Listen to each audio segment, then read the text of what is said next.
Bonjour à tous et bienvenue dans cette nouvelle vidéo dans laquelle je vais vous présenter la société InMode. Donc avant toute chose, c'est une société qui représente la plus grande partie de mon portefeuille, donc de mon compte titre. Elle représente une part proche des 20%, donc évidemment que j'ai un biais psychologique dessus. Évidemment, ce n'est pas un conseil en investissement, vous êtes les seuls maîtres de vos décisions. Au niveau du chronographe, donc je vais vous présenter brièvement la société, les derniers résultats de 2023 plus les perspectives de 2024. Ensuite, on va faire une analyse des forces, des faiblesses, des opportunités et des menaces. Les dernières actualités concernant cette entreprise avec différents procès à venir. Une analyse des ratios financiers et ensuite mon avis tranché concernant cette société. En présentation, donc InMode, c'est un fournisseur mondial de solutions de traitement médical chirurgical minimalement invasif à base d'énergie basé à Israël, dont le siège social est à Tel Aviv. Donc évidemment, il y aura des menaces au niveau macroéconomique, entre autres. Les produits et solutions de l'entreprise sont principalement conçus pour répondre à 3 catégories de traitements basés sur l'énergie, à savoir le modelage du visage et du corps, l'esthétique médicale et la santé des femmes. La société a mis au point et commercialisé des produits utilisant la technologie de l'énergie radiofréquence, médicalement acceptée qui peut pénétrer profondément dans la graisse sous-cutanée, permettant ainsi un remodelage du tissu adipeux. Ces technologies propriétaires basées sur l'énergie de radiofréquence sont la lipolyse assistée par radiofréquence, la radiofréquence fractionnée sous-cutanée profonde, créant une destruction simultanée de la graisse et le raffermissement de la peau, ainsi que le remodelage du collagène par chauffage en profondeur pour la peau et les ouvertures naturelles humaines. Ces solutions représentent un changement de paradigme sur le marché des solutions esthétiques peu invasives. Donc c'est vraiment là la grosse différence avec les autres types de chirurgie, c'est qu'elles sont peu invasives. Ces technologies sont utilisées par les médecins pour remodeler le tissu adipeux sous-cutané dans le cadre de diverses procédures. Au niveau de la répartition du chiffre d'affaires, au niveau géographique, donc on a 62% aux États-Unis, 12% pour l'Europe et 24% dans les autres pays, tout en sachant que c'est vraiment au niveau de l'Europe qu'on a la plus grande évolution avec près de 27%, une augmentation de près de 27% de 2022 à 2023. Pour les autres pays, plus 14% et pour les US, plus 3% seulement. Donc InMode a été constitué en 2008 et est rentré en bourse en 2019. En plus des technologies mini-invasives, la société conçoit, développe, fabrique et commercialise des produits médico-esthétiques non-invasifs qui ciblent un large éventail de procédures, notamment la réduction permanente des poils, le rajeunissement de la peau du visage, la réduction des rides, le traitement de la cellulite, aspect et texture de la peau, vasculaire bénin, superficiel et lésions pigmentées.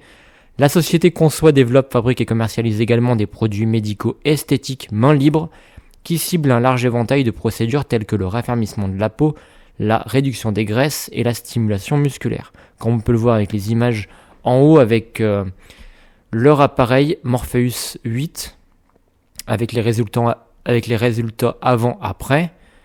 Donc stimulation des muscles qui permet le raffermissement de la peau et la destruction des graisses. La société possède des filiales en propriété exclusive situées aux États-Unis, dont 2 au Canada, à Hong Kong, au Japon, en Espagne, 2 filières à Israël, en Inde, en Australie, en Chine, au Royaume-Uni, en France, en Italie et en Allemagne. Au niveau des derniers résultats, donc l'exercice a clôturé au 31/12/2023. L'effet marquant pour le 4e trimestre 2023, c'est qu'on a un chiffre d'affaires trimestriel de 126 millions contre 133 millions pour le même chiffre d'affaires mais un an auparavant, donc une baisse du chiffre d'affaires, malgré que les analystes avaient prévu une baisse encore plus importante de celui-ci. Donc les revenus trimestriels provenant des consommables et des services sont de 20 millions d'euros, soit une augmentation de 20% par rapport au 4e trimestre 2022, donc ça c'est très positif. Une position de trésorerie de 742 millions d'euros, de dollars, Donc excellent, tout en sachant qu'on a une capitalisation de un petit peu moins de 2 milliards, on est à 1,8, 1,9, donc une trésorerie qui est exceptionnelle. Également un chiffre d'affaires record de 492 millions d'euros sur l'année entière, soit une augmentation de 8%, donc une belle croissance tout de même, dans un contexte qui reste très compliqué. Un bénéfice net gap record de 198 millions de dollars contre 161 millions de dollars auparavant, donc un record des bénéfices, augmentation de 18% des revenus internationaux hors États-Unis par rapport à 2022. Voilà. Hors États-Unis, parce qu'aux États-Unis, comme on l'a vu, on a seulement 3% d'augmentation, mais c'est vraiment en Europe où on a la plus grosse augmentation. Au niveau des perspectives financières en 2024, la direction a fourni des perspectives pour l'ensemble de l'année 2024. Un revenu qui devrait être compris aux alentours des 500 millions de dollars, une marge brute qui devrait rester assez stable entre 83 et 85%, ce qui est exceptionnel, même au niveau du secteur. Un revenu d'exploitation non GAAP compris entre 217 et 222 millions d'euros. Bénéfice non GAAP, donc un BPA, donc un EPS entre 2,53 et 2,57.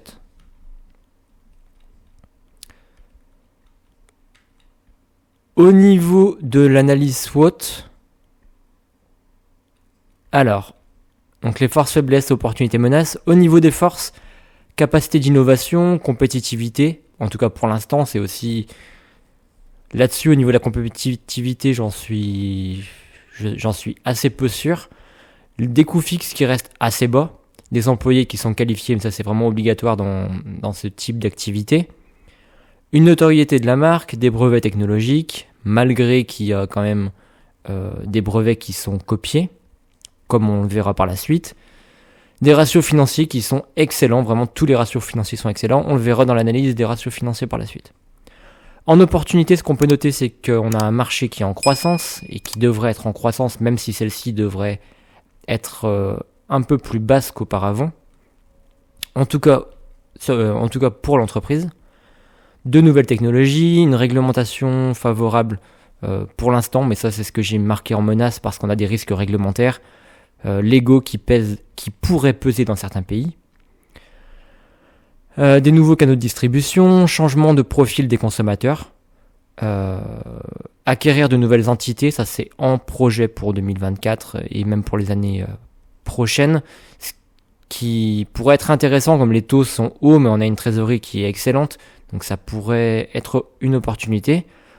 Résolution du conflit israélo-palestinien qui pèse quand même beaucoup, malgré que le risque pour moi il est surestimé parce que il y a eu une énorme baisse de l'action alors que seulement 1% du chiffre d'affaires est réalisé à Israël. Voilà. L'entreprise a communiqué à ce sujet sur plusieurs plateformes dont LinkedIn. Expansion des plateformes passionnantes Define et Envision. Voilà, qu'ils ont mis en place en 2023. Au niveau des faiblesses, donc il y a eu une création de nouvelles actions en 2020 ou 2021, on le verra par la suite également. Et même depuis cette date-là, il y a toutes les années de nouvelles actions qui sont émises, donc c'est très mauvais pour l'actionnaire, ça dilue la part de ce qu'il détient, donc c'est mauvais. Siège social qui est situé à Tel Aviv, donc on l'a vu, conflit dans ce pays-là, faible renommée, image de marque, manque de transparence, peu de communiqué concernant certaines informations, réponse tardive auprès de la FDA, qui est le fonds Fund Drug Administration, de possibles omissions de déclarations de patients blessés, etc., comme on le verra dans différents articles. Concurrence qui est très rude sur ce marché, et je suis pas sûr qu'elle ait un réel avantage concurrentiel, malgré les marges brutes qui sont proches des 85%. Après, c'est assez compliqué de juger là-dessus, mais pour moi, elle n'a pas vraiment de mot. Problème judiciaire, procès en cours, beaucoup trop de cash non investi. Donc ça peut vraiment être un point un point négatif, on ne sait pas ce qu'elle va faire de ce cash. Elle ne verse pas de dividendes, ce qui peut être normal parce que c'est une entreprise de croissance. Et elle est assez loin pour moi de sa maturité. Une entreprise qui verse des dividendes, c'est souvent quand elle atteint une certaine maturité, ce qui n'est pas le cas pour l'instant, mais elle pourrait quand même verser au moins 1 ou 2% de dividendes sans que ça soit un problème pour elle. Menace, concurrence directe et élargie, concurrence déloyale, contrefaçon. On le verra avec des articles par la suite. Baisse de la demande, là on le voit qu'on avait régulièrement une croissance de 30% par an, aujourd'hui on est plus aux alentours des 10%. Contexte macroéconomique et géopolitique. Contexte macroéconomique, c'est celui qu'il y a actuellement, donc c'est vraiment ce qui pèse pour toutes les entreprises. Géopolitique, on peut aussi parler de boycott pour certains clients qui pourraient boycotter Israël. Et des risques réglementaires légaux dans certains pays. Donc il y a un recours collectif pour fraude en valeurs mobilières contre InMode. La plainte allègue qu'InMode a vanté à plusieurs reprises la demande pour ses appareils et a déclaré aux investisseurs que les appareils n'aient jamais été vendus à prix réduit. InMode a également assuré aux investisseurs qu'elle disposait de l'autorisation de la FDA pour les traitements actuels pour lesquels elle proposait ses produits et qu'aucune réclamation de tiers n'avait été déposée contre elle. La vérité a commencé à émerger le 17 février 2023 après qu'une publication d'investigation a révélé que les clients d'InMode avaient été menacés de poursuites judiciaires après avoir déposé des plaintes concernant les appareils et les tactiques de vente d'InMode. Le 10 mars 2023, le Capital Forum a rapporté qu'avant février 2023, InMode n'avait pas soumis de rapport obligatoire à la FDA concernant les blessures et les dysfonctionnements résultant de l'utilisation de ces appareils. Le rapport observe également qu'une recherche des poursuites pour préjudice corporel intentées contre InMode au cours des dernières années indique que la société était au courant de dizaines d'autres blessures graves présumées qu'elle n'a jamais signalées à la FDA.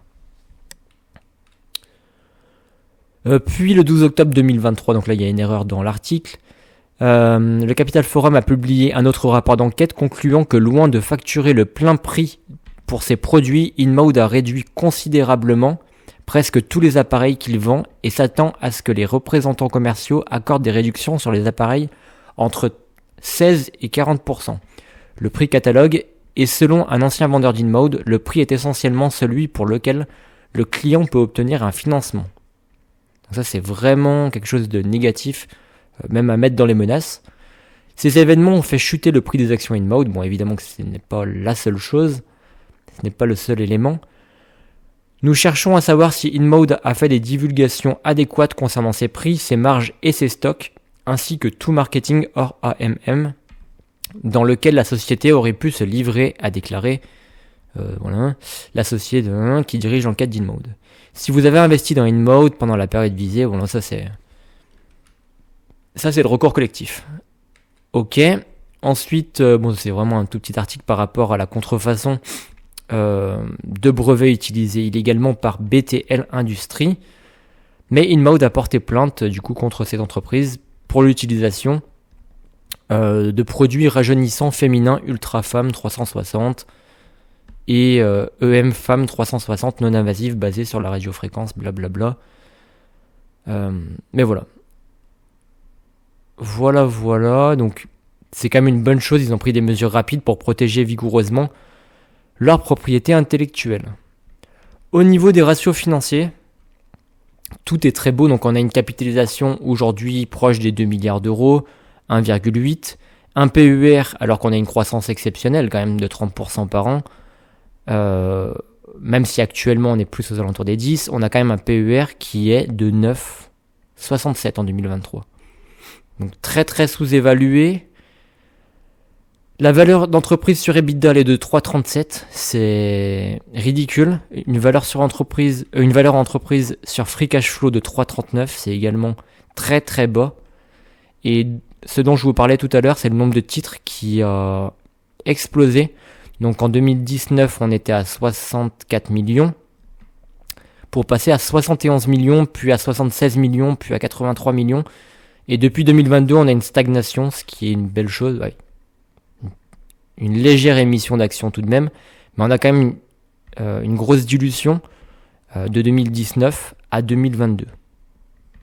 Donc ça c'est vraiment négatif. À cette époque-là, j'étais pas actionnaire, donc je sais pas pourquoi elle a émis autant d'actions, mais il me semble pas qu'il y ait eu d'augmentation de capital non plus. Donc là, on peut voir l'évolution du bénéfice par action qui a explosé, qui devrait croître jusqu'en 2026 d'après les prévisions, même s'il augmentera beaucoup moins que ce qu'il a augmenté de 2019 à 2022. Ça reste toujours bien, le dividende il est de 0€, elle n'a jamais versé de dividende pour l'instant. Au niveau du PER historique, sur 5 ans, on est à 23,3 en moyenne, ce qui est quand même très élevé, mais aujourd'hui on a un PER de 9, donc on est très très très sous-évalué par rapport au secteur, donc par rapport à ses concurrents, mais également en interne par rapport à son historique. Chiffre d'affaires en croissance qui a fait x4 de 2019 à 2023, mais toujours en constante augmentation. Un EBITDA qui a augmenté, il y a eu une légère diminution de 2022 à 2023.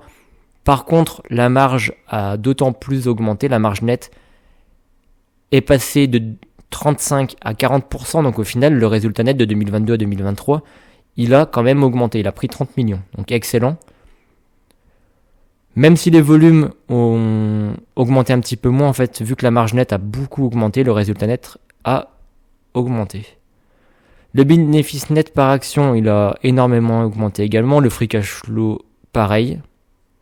Il y a une toute petite baisse de 2022 à 2023, mais ça reste très bien. Et les prévisions pour 2024 sont qu'on va dépasser les 200 millions de trésorerie pour l'année, donc c'est excellent. Même si on n'en manquait pas. Une dette nette qui est à 0, donc il y a une dette nette, mais elle est quasi nulle. On a une trésorerie nette de 742 millions d'euros, excellent. Et elle devrait atteindre 1 milliard, je pense que c'est un petit peu beaucoup. C'est un petit peu optimiste, mais ouais, je pense qu'on va être pas loin du milliard d'euros de trésorerie, ce qui reste très bien. Entreprise excessivement rentable, on peut le voir au niveau du return on equity et du return on asset, proche des 30%. Excellent. On a des capex qui restent très très très bas, 0,71, donc très peu d'immobilisation, très peu d'investissement dans le capital. Au niveau des prévisions, au niveau de la valeur intrinsèque que prévisionnent les analyses de zone bourse, on serait à un cours de 28€, alors qu'aujourd'hui on est plus aux alentours des 21, 22, 23€, soit un potentiel de 36%. Voilà, donc assez gros potentiel. Au niveau des analyses de Morningstar, ils estiment un cours à proche des 40€, ce qui est exceptionnel. On serait presque sur un x2, sur un plus 100% de potentiel. On peut voir qu'en 2021, il y a eu une division des titres. Donc c'est là qu'il y a eu une dilution pour l'actionnaire, ce qui est très très négatif. Là, on se situerait vraiment au niveau du point bas du nuage de points. Donc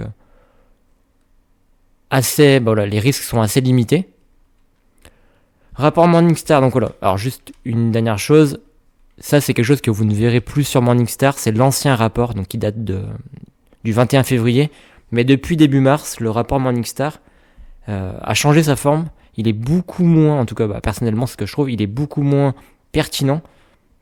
Avant on pouvait analyser une entreprise en 1 minute. Aujourd'hui c'est un petit peu plus compliqué, c'est un peu plus le bordel. Alors il y a des avantages, c'est qu'on a un historique qui est sur 10 ans, on peut remonter sur 10 ans en arrière, alors qu'auparavant on avait seulement 5 ans d'historique. Pour cette entreprise qui a été cotée en 2019, ça n'a pas d'intérêt.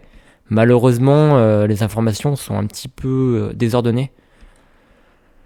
Alors, ce qu'on peut noter, c'est qu'on a une incertitude qui est extrême. Seulement 3 étoiles, c'est pas extraordinaire non plus. On a une capitalisation boursière de 1,9 milliard. Ça, on l'a déjà analysé.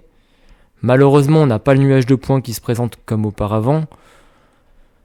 On a un PER de 9,9, un cours sur trésorerie de 11,1. Malheureusement, encore une fois, ce qui est intéressant, c'est de toujours comparer ça avec soit le pays, soit au niveau du secteur, et surtout au niveau du secteur, en fait. Comme là, 9,9, on sait pas... En fait, ça représente strictement rien. Il y a des secteurs pour lesquels un PER de 9,9, c'est assez classique, on serait vraiment dans la moyenne, alors que là, en fait, on n'a pas de point de comparaison. Mais bon, après, je connais les rapports Morningstar de cette entreprise, et on était plus aux alentours des 15-16, il me semble, pour le secteur.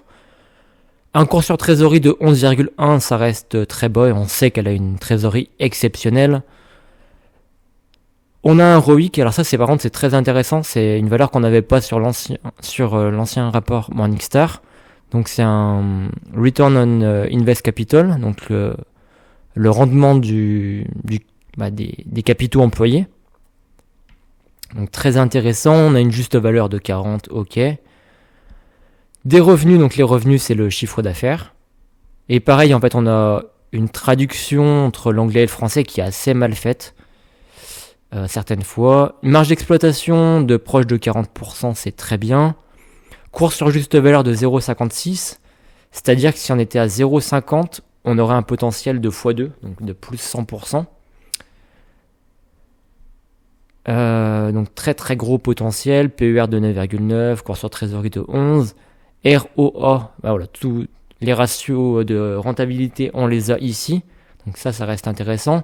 ROA de 26, ROE de 29,5 et ROIC de 26. Donc excellent. Et voilà, après on a plein de pages qui ne servent strictement à rien, donc c'est des rappels. Auparavant on avait tout sur une seule page, c'était quand même plus pertinent, plus lisible, mais bon. Et voilà pour l'analyse de cette entreprise. Donc mon avis tranché par rapport à ça, c'est qu'elle est très sous-évaluée au niveau quantitatif, il n'y a rien à dire. Malheureusement, au niveau qualitatif, il y a certaines interrogations que je me pose. Qu'est-ce qu'elle va faire de cette trésorerie qui reste énorme ? Elle a très peu de dettes, donc c'est excellent par contre. Elle est extrêmement rentable, on l'a vu avec le ROA, le ROE, le ROIC, etc.